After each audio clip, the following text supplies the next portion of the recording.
Today we're out here with the all-new Mercedes-Benz GLC. The GLC is of course the artist formerly known as the GLK because Mercedes decided to reorganize their naming structure to make a little bit more sense with their sedans. This became the GLC because this is about the same size and price class as the C-Class sedan. Then we have the GLE, which aligns with the E-Class, and of course the GLS, which aligns with the S-Class. For 2018, the GLC comes in two different forms: the regular crossover that competes with things like the BMW X3 and the Audi Q5, and the coupe version right here that competes with things like the BMW X4. Both versions are currently available with either 241 horsepower or 362 horsepower, but if that's not enough for you, then don't worry, there is going to be a GLC43 AMG coming soon.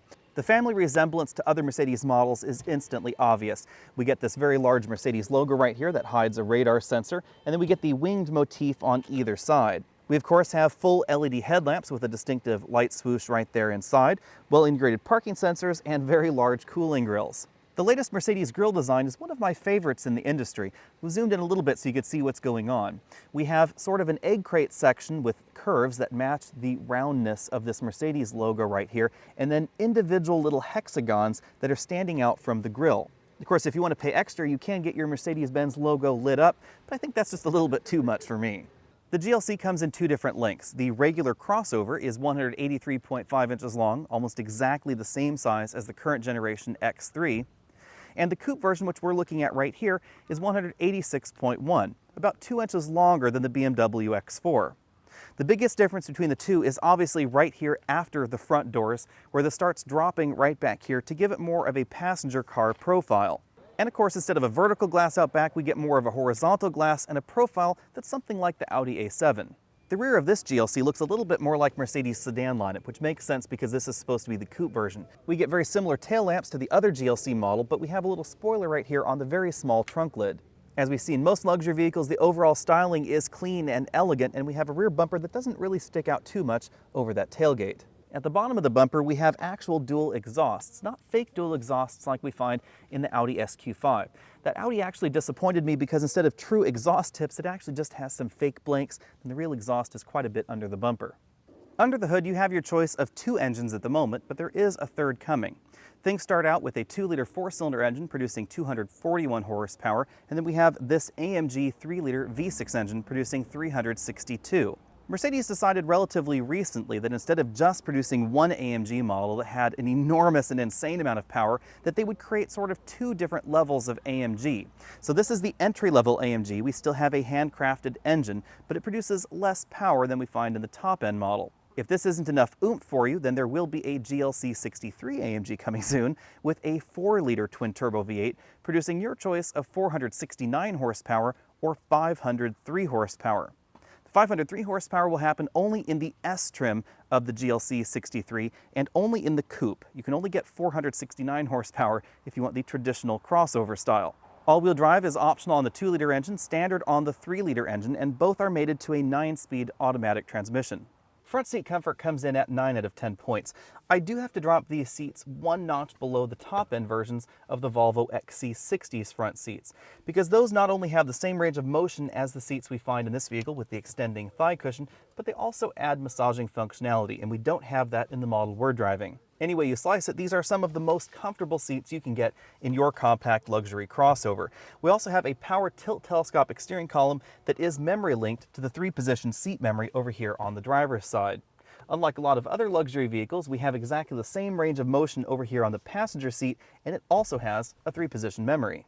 Rear seat comfort drops down to 5 out of 10 points for the luxury crossover segment because we are driving the coupe version, and that means that we have severely limited headroom versus the regular GLC. The regular GLC comes in right around 8 or 9 out of 10 points. Legroom is not quite as generous as we find in the Volvo XC60, but it is very good for this segment, as is center seat comfort. Now in the center seat, we actually have a little bit more headroom because of the way the ceiling is shaped, even though the center seat is a little bit higher off the ground than the outboard seating position. But if I slide all the way over to this other side and then try and sit upright in this seat, my head is touching the roof. I do have to kind of cock my head to one side in order to actually touch the headrest with my head. Rear seat passengers get a softly padded center armrest with 2 cup holders that pop out front. And then of course we have a 40-20-40 folding rear seat back. That's pretty typical in European vehicles. Obviously, because of the lift-back proportions, we find less cargo capacity back here than we find in something like the Q5 or the XC60. But that's just to be expected for the overall shape. Now, part of the reason you might want to get the GLC over something like a Mercedes-Benz C-Class is that we get considerably more room back here than you find in your average sedan. And of course, a little bit more practicality as well, because we can't put those rear seats down, and if you can stuff something in this opening, you can put it almost all the way through to the front seats. If we lift up the cargo area load floor, we find more storage space right under there. It's actually a surprising amount. You can almost fit this 22-inch roller bag right down there in that cargo well. And the cargo area goes quite far back, but we don't find a spare tire in here. As we look around, keep in mind we are in one of the upper end trims with the optional Designo package. We have height adjustable seat belts for the driver and the front passenger, and four-way adjustable headrests. On the front door panels, we find a variety of stitched materials and soft touch materials. We have a stitched upper section right there, a quilted center section that matches the seats, and a leather-wrapped armrest. Then we find some soft touch plastics lower, with a hard touch plastic right there inside the bottle holder area. One thing worth noting is that the rear door panels have a few more hard plastics than the front panels.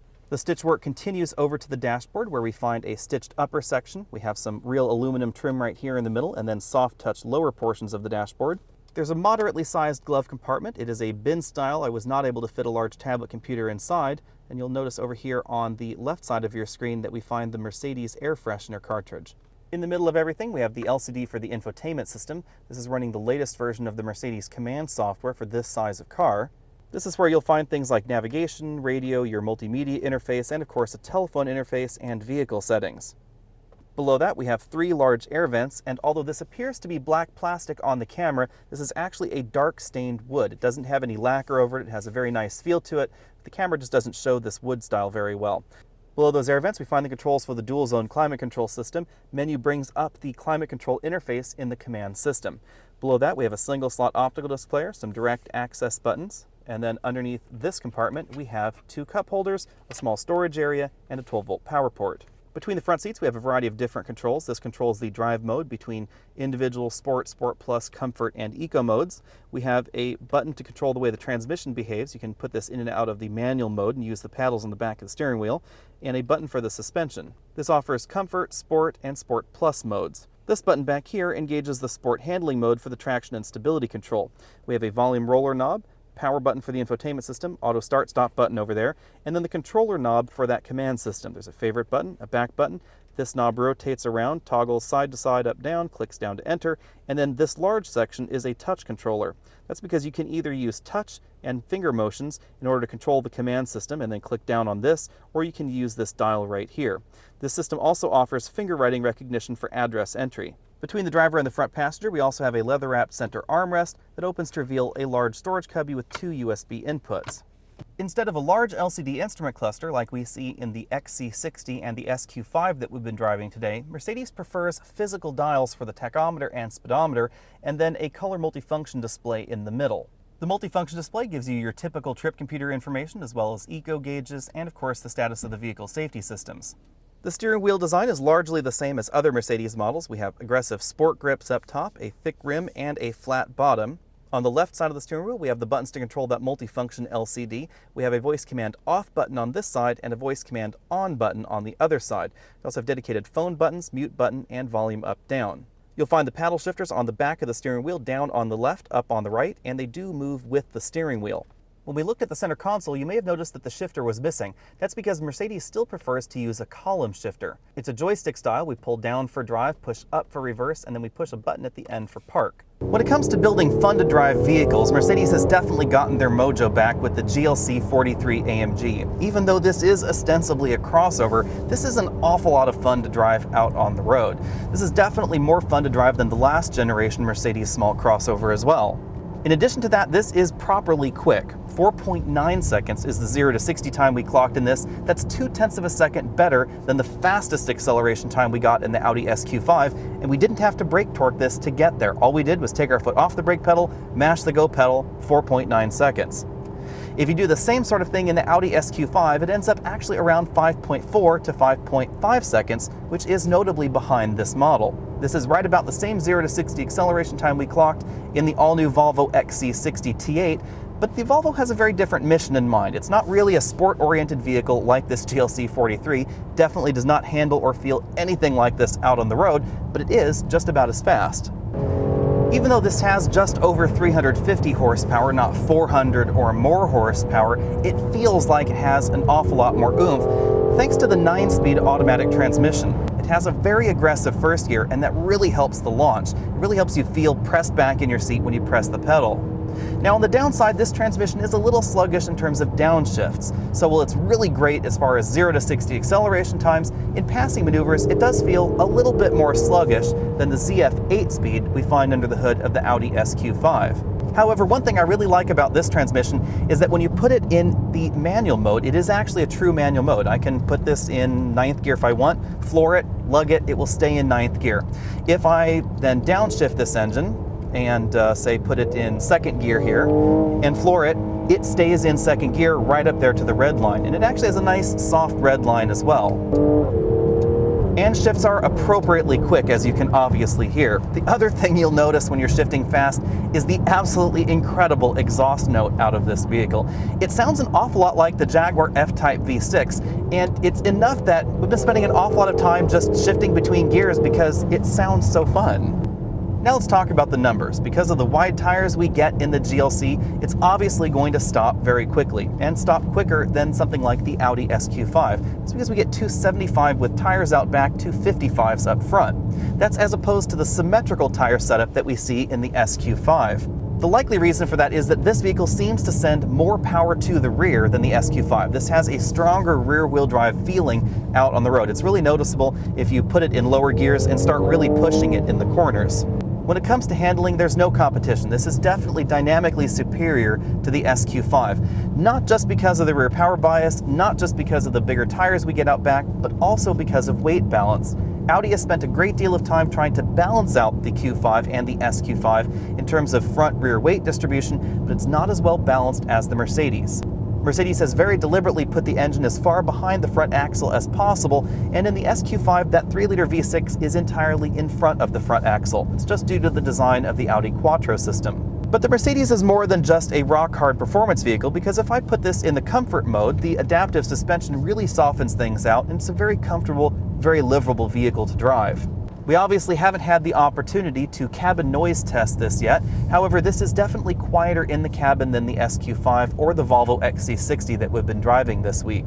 This isn't as quiet as Mercedes' larger crossovers, of course, but you'd expect that out of a vehicle that's a little bit less expensive.